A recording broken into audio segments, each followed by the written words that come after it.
Hey everyone, welcome to In the Studio.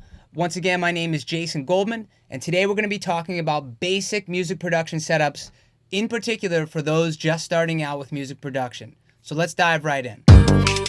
Spicy G. All right, let's start with the absolute basics, which is we need a computer. So I'm going to recommend that you go with the MacBook Pro, in particular the 13-inch. Sure, you certainly can go with the 15-inch, but I'm going to give you kind of the basic, cheapest model that you can get to get great results. So the MacBook Pro 13-inch would be my go-to immediately. This is going to be a customizable order because you're going to need to upgrade the RAM. So here's what you're going to want to do when you customize the computer. I recommend a 512 minimum of an internal hard drive. I think that's probably the minimum you need. You certainly can get away with a 256, but I think 512 will do you good. You're going to want to upgrade to the 2.8 gigahertz quad core processor. It's going to give you a lot more processing power. Absolutely max out the RAM, and the max on the 13-inch is going to be the 16 gigs of RAM.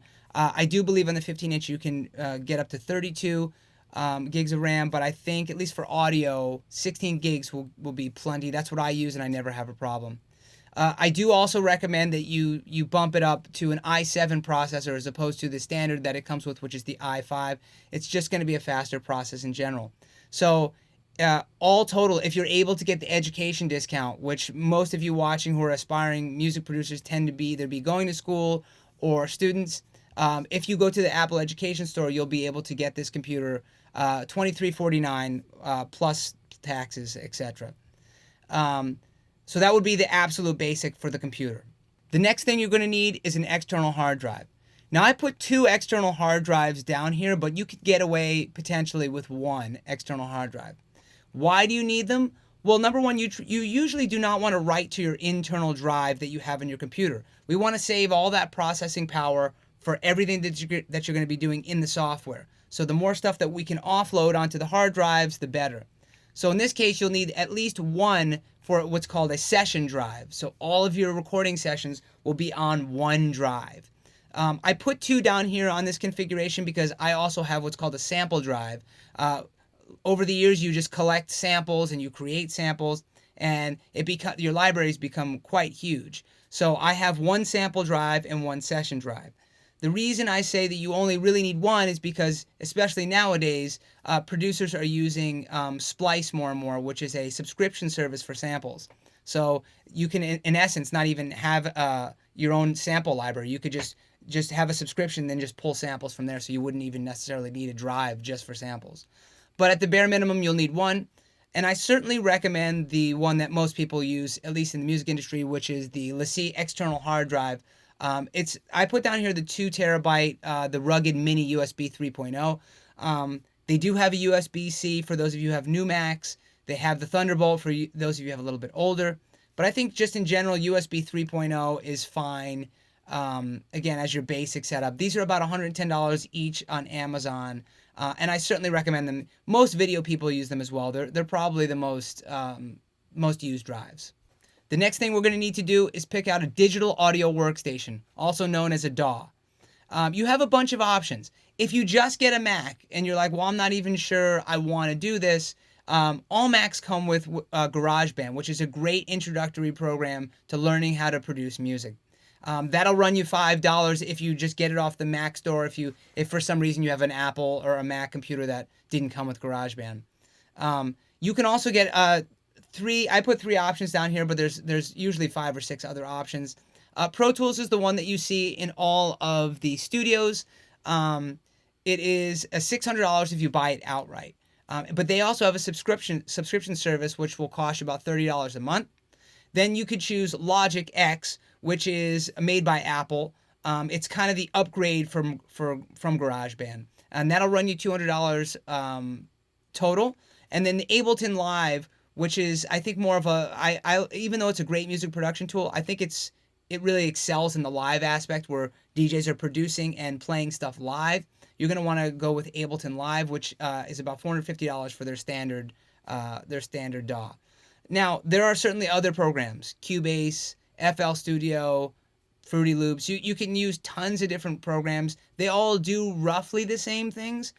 some do things better than others. So for example, to me, the best deal out of all of these is the Logic deal. For $200, you get a really powerful production software, and it comes with about 24,000 samples in the Apple Loops library, and it comes with just a lot of great stuff for the $200. And matter of fact, again, if you're in education, a lot of times you can even get this education bundle that Apple offers, which is $200, and you get, I think, Logic and Final Cut Pro. So, and I think you get one other thing too. I can't remember what it is, but that's a great deal. Any of these will work, but you have to choose one, and you can certainly, most of them have demos that you can download. So feel free to go to their websites and download them for free and try them out.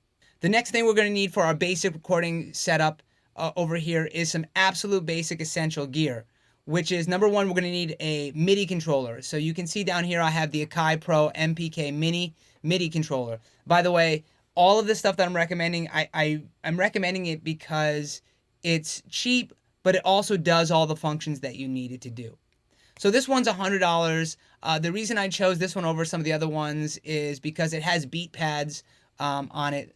And a lot of music producers, especially today, like to use the beat pads for just a different feel.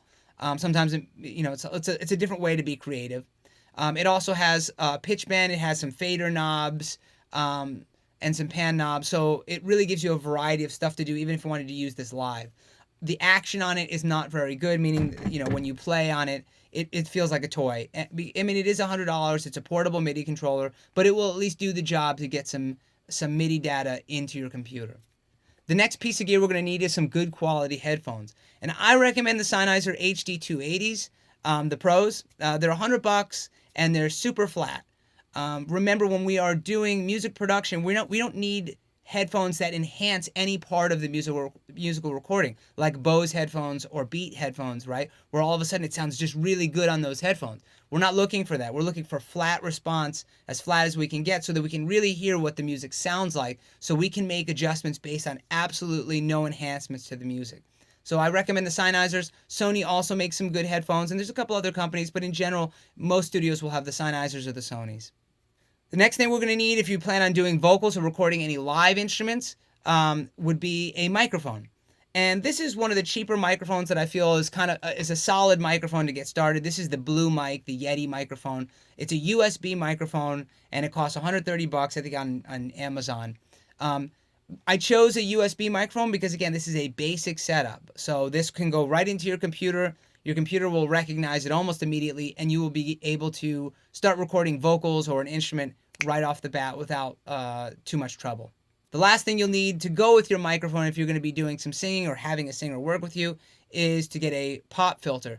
Pop filters help to get rid of plosives, like if I said purple, Peter, pan, so you hear that it helps reduce the air that kind of shoots into the microphone. So those are only about $10, and that would be hooked on the bottom of the microphone, and this way you'd put it right in front, and it would help reduce those sounds. Now that we have all this gear, let's talk about how it's actually connected to your computer.